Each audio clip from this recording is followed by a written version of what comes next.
Dear student, आज हम discuss करेंगे various centre of A triangle in coordinates. किसी ट्राइंगल्स में वेरियस सेंटर्स इन कोऑर्डिनेट ज्योमेट्री में क्या क्या होते हैं। जैसे फर्स्ट है हमारा सेंट्रॉइड, जिसको हम जी से इंडिकेट करते हैं। नेक्स्ट है हमारा सर्कम सेंटर, जिसे हम सी से इंडिकेट करते हैं। एंड नेक्स्ट है हमारा ऑर्थो सेंटर, जिसे हम ओ से इंडिकेट करते हैं। And last one is in centre. सबसे पहले हम ये देखेंगे कि सेंट्रोइड होता क्या है, हम इसे एवेल्युएट कैसे करते हैं।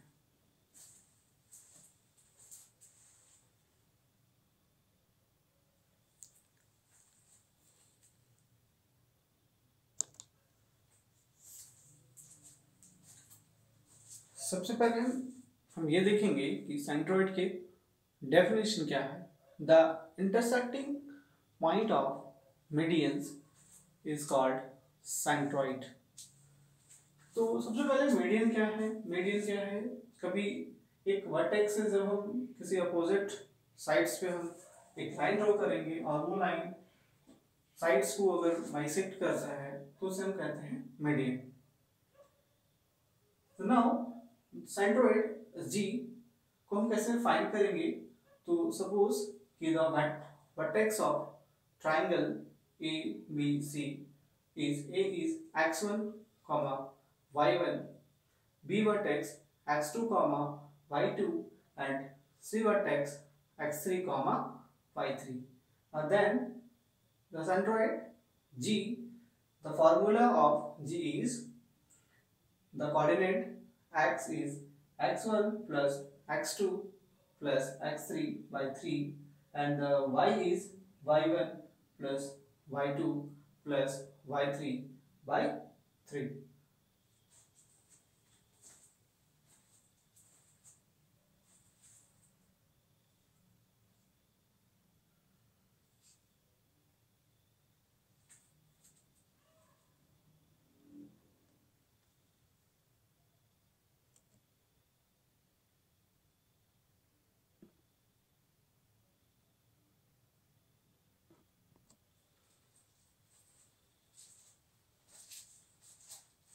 Now example 1, the points 2, -2, 8, 4 and 5, 7 are vertices of a triangles, then find its centroid.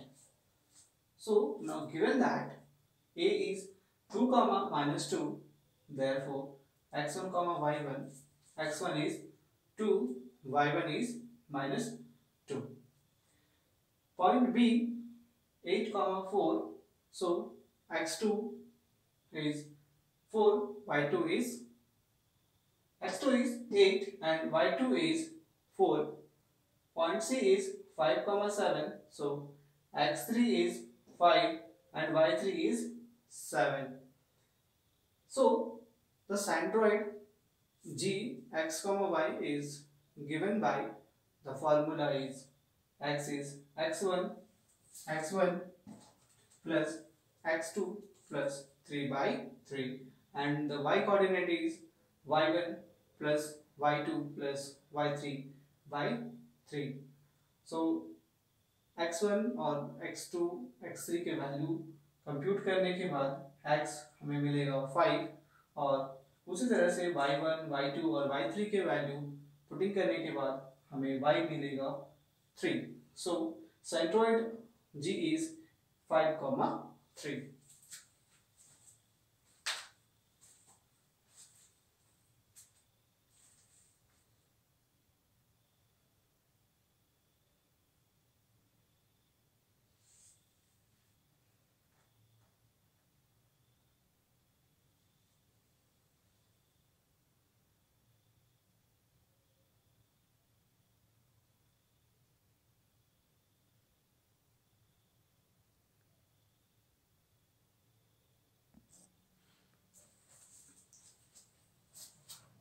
Next है हमारा सर्कम सेंटर, जिसे हम सी से डिनोट करते हैं।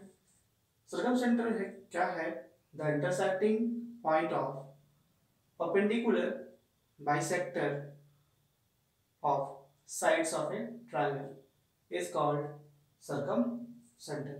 यानी एक ट्रायंगल के तीनों परपेंडिकुलर बाइसेक्टर के इंटरसेक्टिंग पॉइंट्स को हम सर्कम सेंटर कहते हैं। अब परपेंडिकुलर बाइसेक्टर क्या है?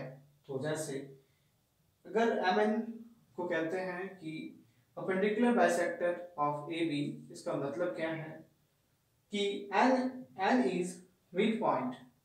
अगर हम MN को परपेंडिकुलर बाइसेक्टर कहते हैं AB के, इसका मतलब है N is mid point and MN perpendicular to AB. So the point C को हम फाइंड करने के लिए जो ट्रायंगल PQR है उनके दो परपेंडिकुलर बाइसेक्टर को फाइंड करेंगे, फिर उनके पॉइंट ऑफ इंटरसेक्शन को इवैल्यूएट करेंगे। इसके लिए कोई फार्मूला, डायरेक्ट फार्मूला नहीं है।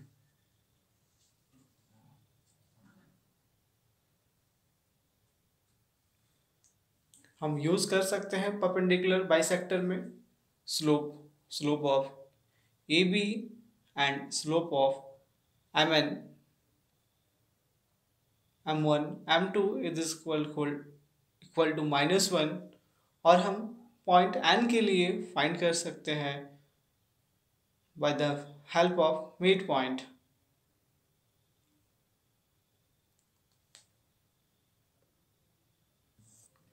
दैट इज, अगर A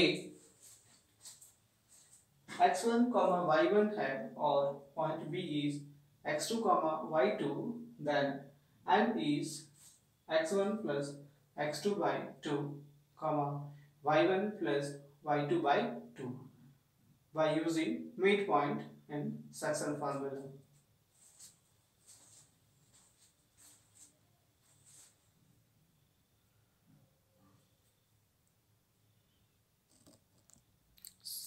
साथ ही एक और रिजल्ट यूज करेंगे हम परपेंडिकुलर बाइसेक्टर फाइंड करने समय।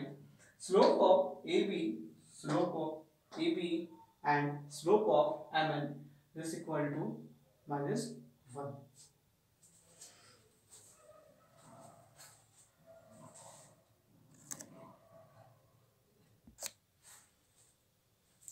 नेक्स्ट सेंटर है ऑर्थो सेंटर, जिसको हम O से इंडिकेट करते हैं।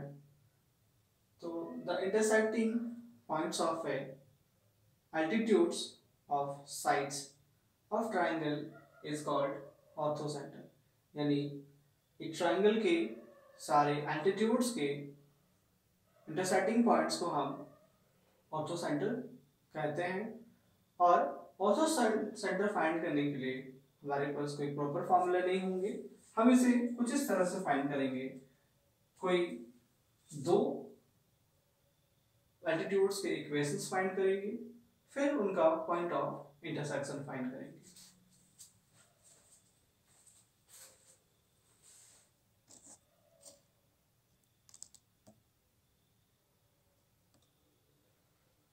The next है in center. The intersecting point of angle bisector of triangle is called in center. Triangle के तीनों एंगल बाइसेक्टर के इंटरसेक्टिंग पॉइंट्स को हम इन सेंटर कहते हैं। इनको फाइंड करने के लिए एक फॉर्मूला यूज करेंगे, जो कि formula is F side AB is denoted by C, side AC is denoted by B, and side BC is denoted by A. Then the in center is AX1 plus BX2 plus CX3 by A plus B plus C. and y coordinate is a y1 plus b y2 plus c y3 by a plus b plus c.